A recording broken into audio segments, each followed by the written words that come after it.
What is up, everyone? It is July the 8th today, and just pulled up to meet with my buddy CR, and we are headed north for a couple of days to do some velvet scouting up in Illinois. We went to the same place during deer season last year, around Thanksgiving, and really first time we stepped foot on that place ever, and had some success, found some deer, actually got a shot at a pretty good little 10 point. And now we're gonna go up there and actually scout it and see if we can find some deer to hunt before we actually go up there. So anyways, it should be a fun trip. Gonna be camping and spending more time out in the woods than we are at the campsite, but still gonna be a good one. So anyways, y'all hang around. We about to load up in the Tacoma and get out of here. Peace. Top 3 Will Ferrell movies. 3, 2, 1, go. All right, top 3. Let's go with Talladega Nights, number 1. Step Brothers, number 2. And then he's also in Wedding Crashers, I believe. So that'll probably be 3. Or Land of the Lost. Okay, I'm gonna have to kick out Wedding Crashers because that's an Owen Wilson and But he's in there. Vince. Yeah, it's cameo. That doesn't count. Okay. Land of the Lost? Yeah, that'll be my 3rd. That's a sleeper pick I wasn't ready for.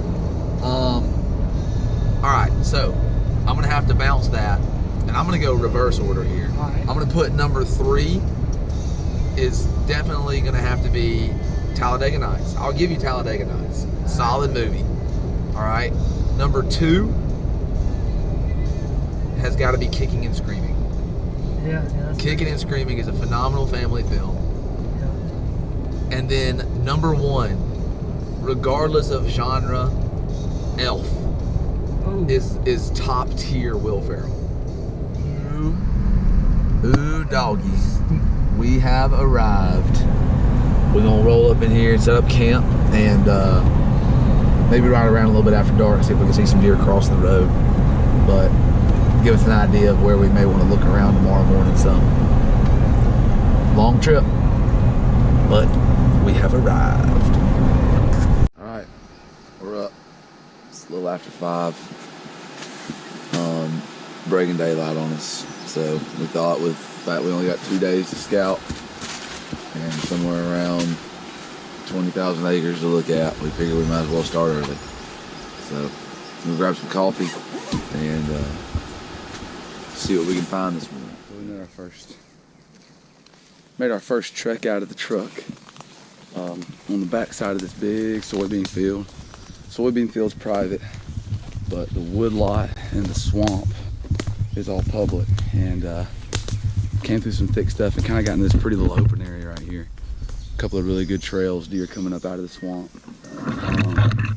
But anyways, we're gonna get a little farther back though. This is the first spot that you come to. If you come in from the gate we came in, this is the first real pretty spot this direction. And so kind of a thing is, for me, the first pretty spot you got to walk by because that's where everybody else stops, in theory. So we're gonna keep easing by. We're in the first corner of this crop field. Lots of deer tracks right here, fresh, coming through. Made it a little farther in, just sign everywhere. This is a big block of timber and it's so thick we can't even get into it. Like, it's impossible. It's it flooded at the end of last deer season apparently, and it's grown up super thick in vines and stuff. So we're gonna go back to the first place that we talked about. So got a big intersection right here, trails paralleling the food plot, or it's not a food plot, paralleling the crop field, and then trails coming out of all that thick bedding going into the crop field. So we're gonna hang it right about there, get it high enough to kind of get it out of the line of sight, and just point it straight down this trail right here. Anything crossing will get there. All right, just got the first one hung. A really good spot. This bean field that we're watching on the backside of is literally, you know, us being from Alabama, we just don't see this very much. Soybeans, as far as you can see. I mean, and the backside of this is probably 200 acres of timber, swamp. It's really hard to get in. So it kind of sets up good on that one trail. So anyways, one down, about 8 to go. Here we are at camera spot number 2. We walked off down into this creek bottom. Caleb saw some deer in here last year, several deer in here last year, a couple of good bucks. So decided to do is kind of find a high spot. It's a wet area up on a little ridge right here in the low spot. And we're gonna hang it here at the camera up in that little big old tree. And what we did was made a little mock scrape right here. So really doesn't matter about what's on the ground right now. We just cleared it out so it looked like there was a scrape there at one time. And then we went ahead and put on that buck fever synthetic, made some licking branches. All this was already here as far as licking branches go. I added one extra limb over there just to be a little bit lower, but hopefully it works. Hopefully we get a couple pictures of some deer on here. This is not a cell cam. This is just a regular old Walmart camera. So we won't check this again until October when we come back up here for the opening weekend. So let's see what's on it.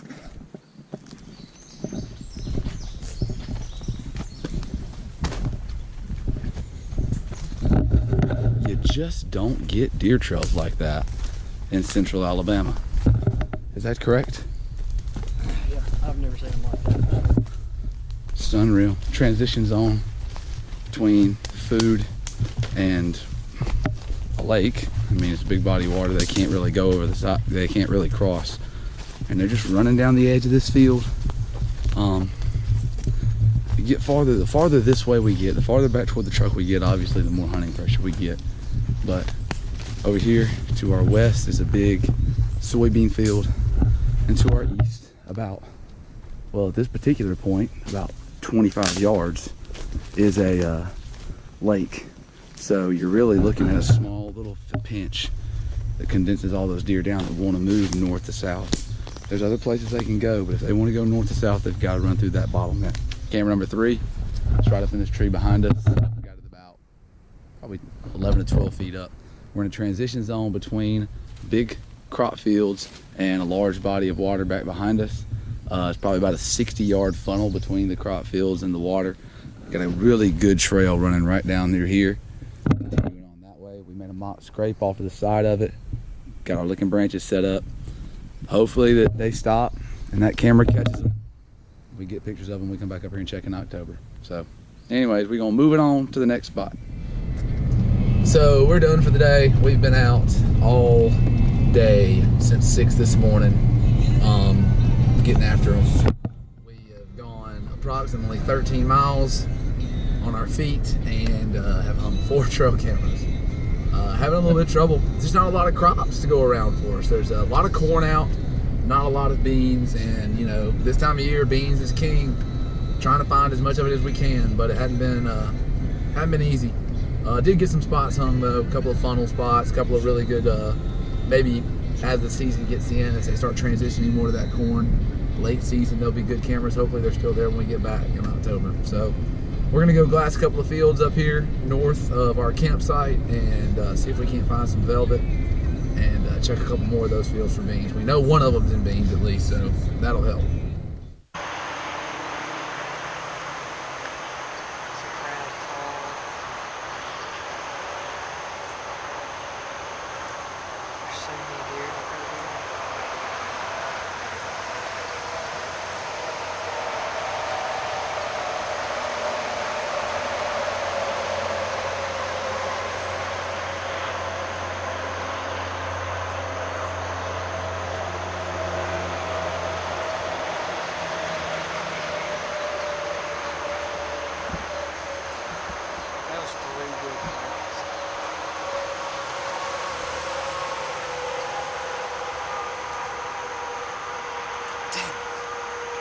Another buck coming. I see his horns. It's coming from right over here.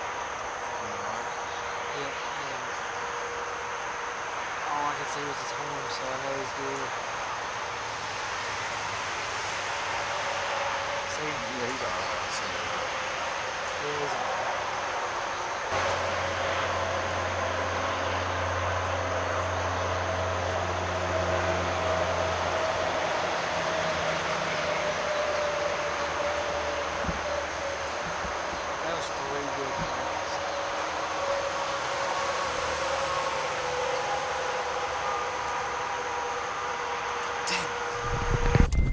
gosh, we finally, so we just got back to the truck.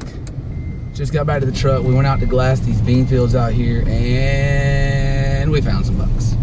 So that was good. I think there was a group of 3 that were definite shooters in there.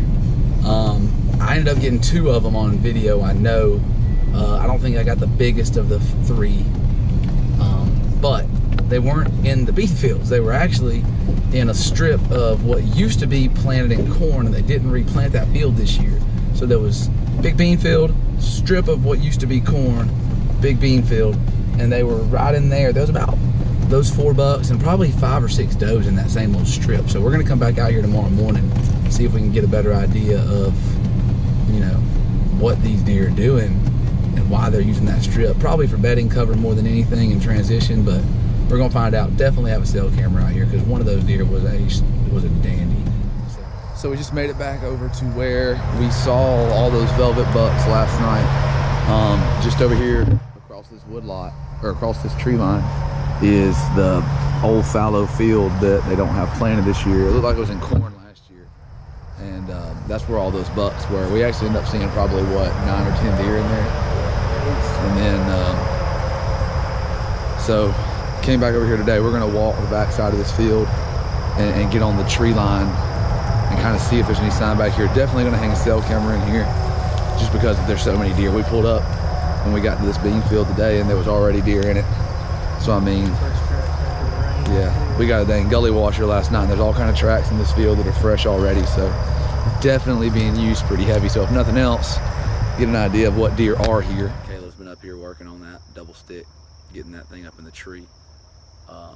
So we can see what we got out here though is what we're on the back side of this field. So this field is going to be used for bedding during season because they're going to leave it fallow all year, but it's going to be tall and thick. And all of the stuff back in here in the woods is going to end up thinning out. So we think this is actually going to end up being the bedding once we get back up here. And then there'll be some food back in here and those soybeans right over here. But we've got about 3 or 4 different intersecting trails here, here, and coming up out of the ditch right here. And they're all exiting the field right through here. So we got the cell cam set up, watching this spot. Let's see if you can see it up there. It's in that tree right up there. We got it probably about 15 feet high, so hopefully that'll at least deter somebody from getting it. But anyways, then the other one's on a little gap in the tree line. So, all right, this might be me calling my shot for November. So here we go. What we got is a big pond right here behind us, soybean field to the north about 150 yards, and swamp bottom down below us. This pond is kind of raised up a little bit above the swamp, and there's a ridge. All these deer seem to be bedding on this ridge, I would think. And right here about 100 yards to my east is an interstate. So what we've got is about a 100-yard funnel pinch point between this pond and this interstate. Look at that rug on that cedar.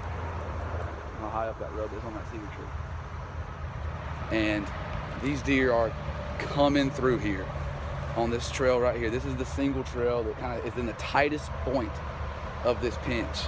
And then up a little bit past us to the north, it kind of widens out a little bit and you get some branching on the trails. And then this way you get some branching on the trails. But this is the tightest point in the pinch right here. And we're gonna get, in November, we're gonna get in those trees right on the edge of the pond. Hopefully that'll suck our thermals out toward the pond. Deer ain't coming from behind us. Deer won't be coming from the interstate. Everything's gonna be left to right action. So you heard it here first. It's happening in this spot. We're now is in a big creek bottom. Up above us is a wheat field. Back to our north is just a bunch of timber, really not a whole lot out that way, but we've seen where these deer are really traveling this dried up creek bed right now. They'll probably be underwater later in the year, but right now it was good. And so they're running up and down this creek bed right here, but then we've got a really good crossing right here. And there's fresh tracks. We actually scouted this spot yesterday and didn't put a camera up, and then came back in here today because we just really thought this was some of the best sign that we've seen. We actually put the camera up in a tree that's actually got an old wooden ladder stand in it. So that's a good sign for us. Somebody thought this was a good spot a long time ago. But anyways, we gotta get out of here and